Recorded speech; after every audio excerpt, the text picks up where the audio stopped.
نحمده ونصلي على رسوله الكريم اما بعد فاعوذ بالله من الشیطان الرجیم بسم اللہ الرحمن الرحیم ربی اشرح لی صدری ویسر لی امری واحلل عقدۃ من لسانی یفقہوا قولی اللہم فقہنا فی الدین اللہم انا نسألک علما نافعا وعملا متقبلا ورزقا طیبا۔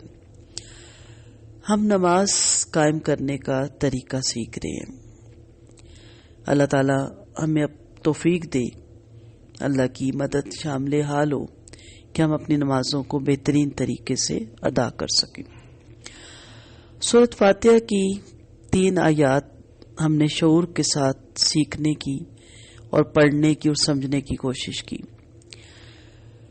اب اس کی جو چوتھی آیت ہے سورۃ فاتحہ کی، ایاک نعبد و ایاک نستعین،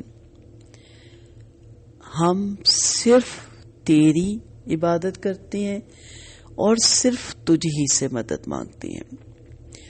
اللہ تعالیٰ کہہ سکتے تھے نعبدو کا و نستعینو کا، ہم تیری عبادت کرتے ہیں، ہم تجھ سے مدد مانگتے ہیں، اور صرف کیوں کا؟ یہ صرف نفی کرتی ہے باقی تمام من گھڑت الہوں کی، عارضی سہاروں کی، اور جس پہ ہم تکیہ کیے ہوئے ان تمام سہاروں کی۔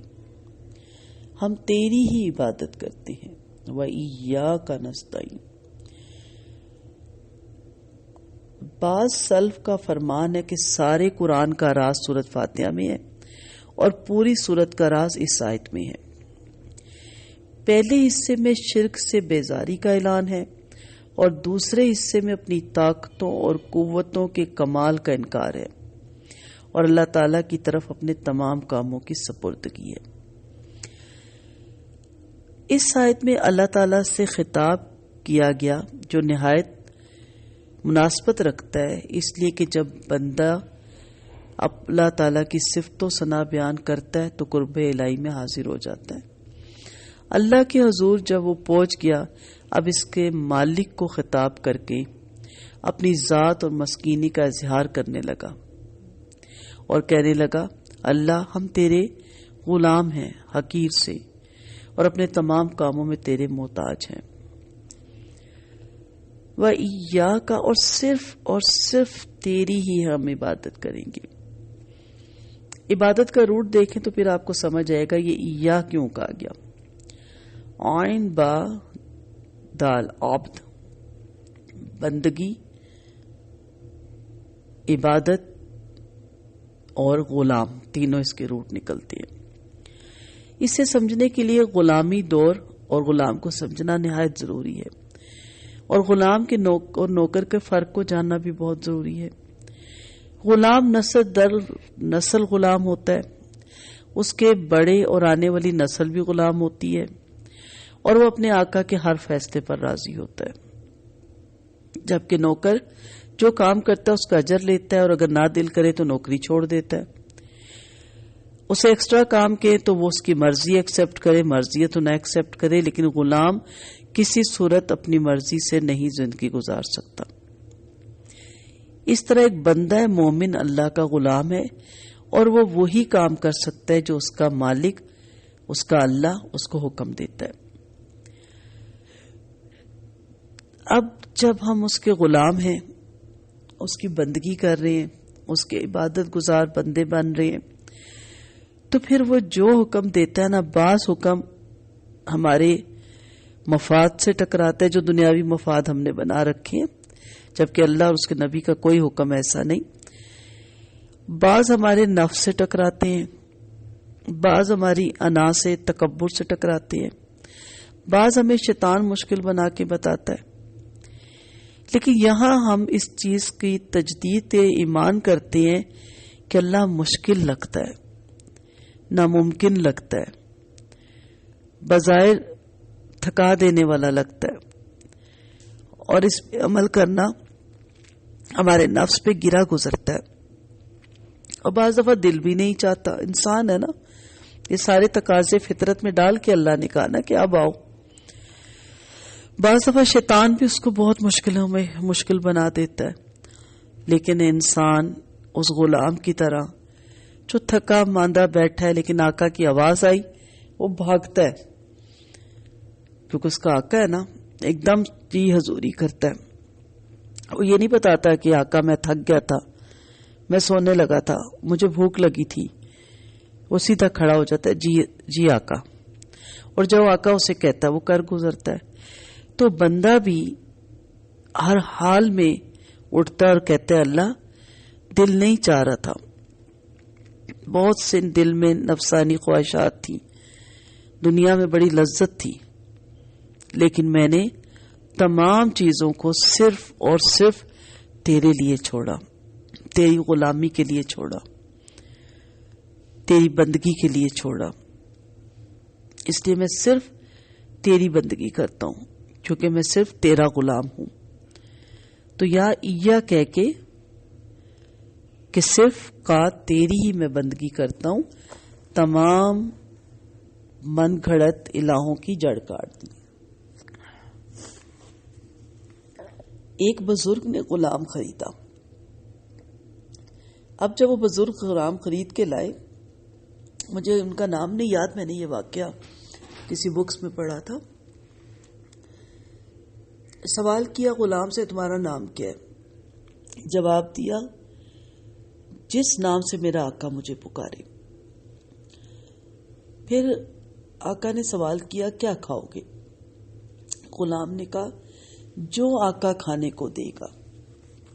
سوال ہوا اچھا کام کیا کرو گے؟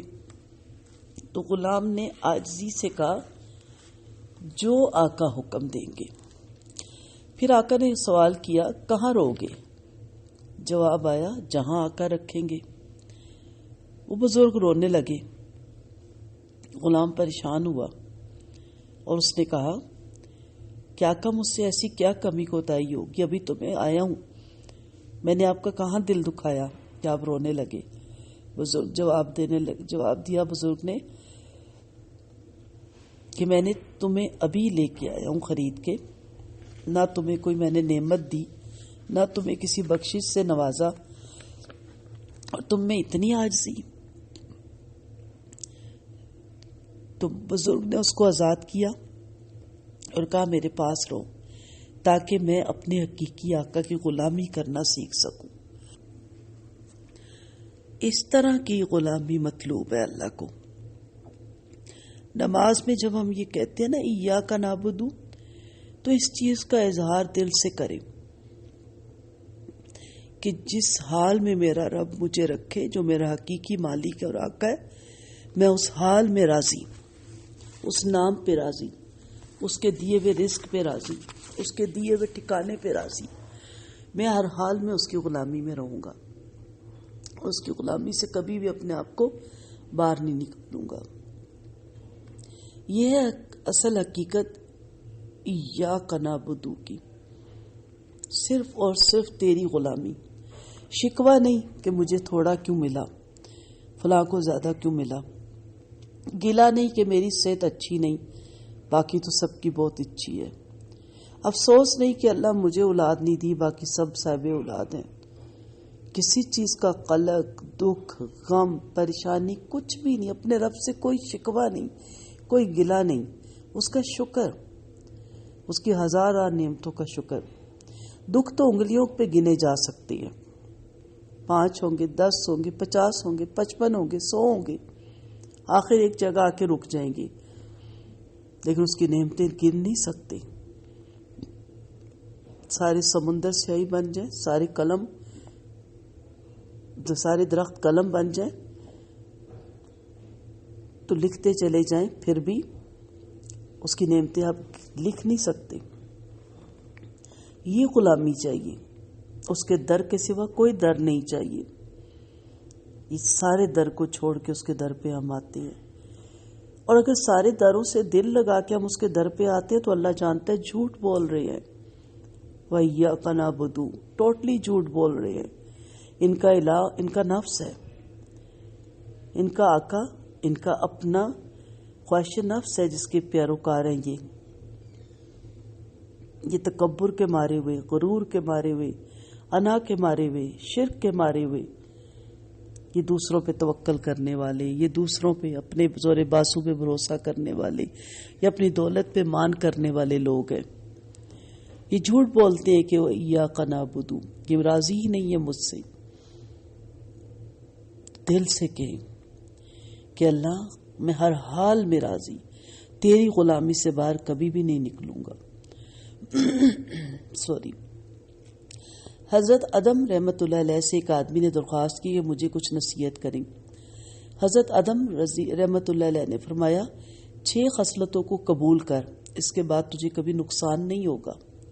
دل میں لکھنے والی باتیں ہیں۔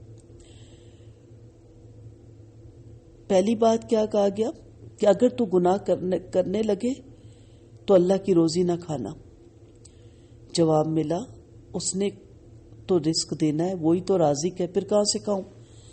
تو حضرت ادم علیہ رحمۃ اللہ علیہ نے فرمایا تو یہ پھر اچھی بات ہے کہ آقا کی نافرمانی بھی کھائے اور پھر اس کی روزی بھی کھائے۔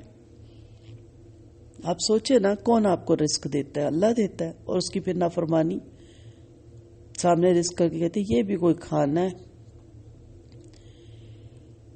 پھر کا ایسا کرو کہ گناہ کرنا چاہتے ہو تو اس کے ملک سے نکل جاؤ، اس کی ملکیت سے باہر نکل جانا۔ اس سائل نے جواب میں کہا مشرق اور مغرب اور شمال جنوب سب کا مالک اللہ ہے، میں کہاں تک جا سکتا ہوں، کہاں جاؤں؟ حضرت ادم رحمۃ اللہ علیہ نے فرمایا تو یہ بات اچھی نہیں کہ تو اس کے ملک میں بھی رہے، ملکیت میں بھی رہے، پھر اس کی نافرمانی بھی کرے۔ کیسا ایسا کرو، ایسی جگہ گناہ کرو جہاں وہ تجھے دیکھ نہ سکے، چھپ جاؤ کسی جگہ۔ جواب دیا وہ ہر جگہ حاضر اور ناظر ہے حضرت، دل کی پوشیدہ باتوں کو بھی جانتا ہے، میں کیسے چھپوں؟ حضرت ادم رحمۃ اللہ نے فرمایا تو یہ بات اچھی نہیں کہ اس کو حاضر اور ناظر بھی جانے اور پھر دھڑک ہو کر گناہ بھی کرے، بے دھڑک ہو کر۔ اچھا ایسا کرو، سب کچھ کرو، لیکن جب مالک الموت آئے نا تیری روح قبض کرنے، اسے توبہ کی مہلت مانگ لینا۔ تو اس نے جواب میں کہا بھلا وہ میری بات کیوں قبول کریں گے، موت کا تو وقت مقرر ہے۔ حضرت ادم رحمۃ اللہ علیہ نے فرمایا اگر تم کو یہ اختیار نہیں کہ مہلت حاصل کر لو تو اس وقت کو غنیمت کیوں نہیں سمجھتے؟ پھر کا اچھا ایسا کرنا، منکر نکیر کو اپنے آپ سے دور کر دینا۔ جواب اس نے دیا یہ میرے اختیار میں نہیں ہے۔ حضرت ادم رحمۃ اللہ علیہ نے فرمایا پھر اپنے آپ کو سوالوں کے جواب کے لیے تیار کر لو۔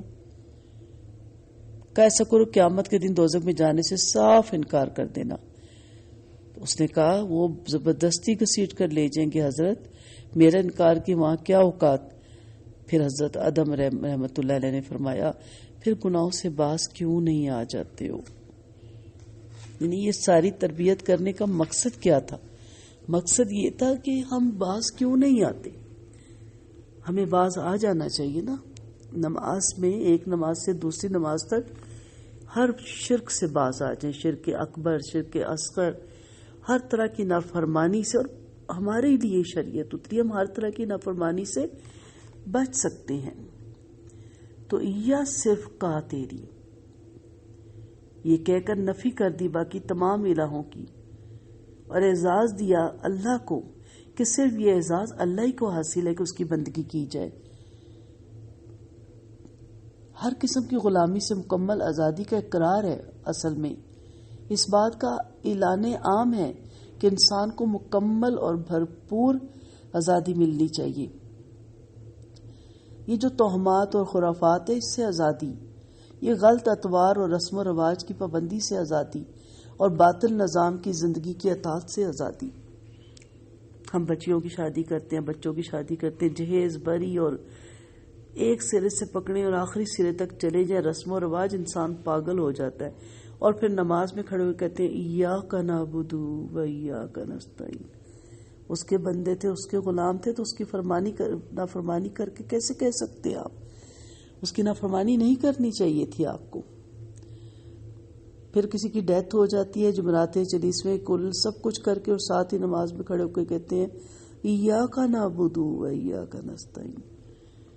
کوئی بھی ہمیں پرواہ نہیں اس کے احکامات کی، کوئی بھی ہمیں فکر نہیں اس کے احکامات کی۔ تو پہلے حصے میں بندہ اس حق کا اقرار کرتا ہے جو اللہ نے اس پر رکھا ہے، پھر دوسرے میں بندہ درخواست پیش کرتا ہے جو اللہ نے اپنے بندے کو بتائی ہے.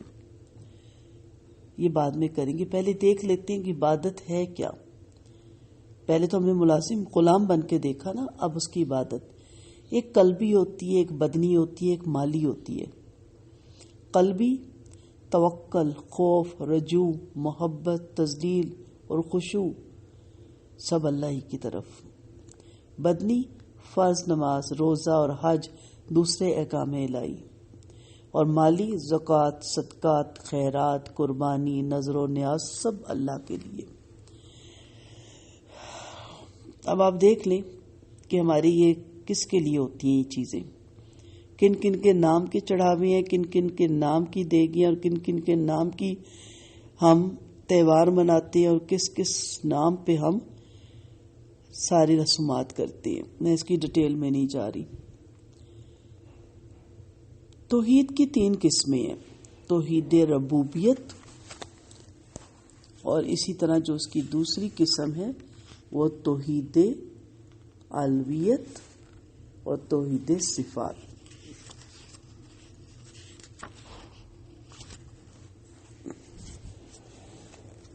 لیکچر لمبا ہو جائے گا، ان تینوں پہ نیکسٹ لیکچر میں بات کرتے ہیں. السلام علیکم.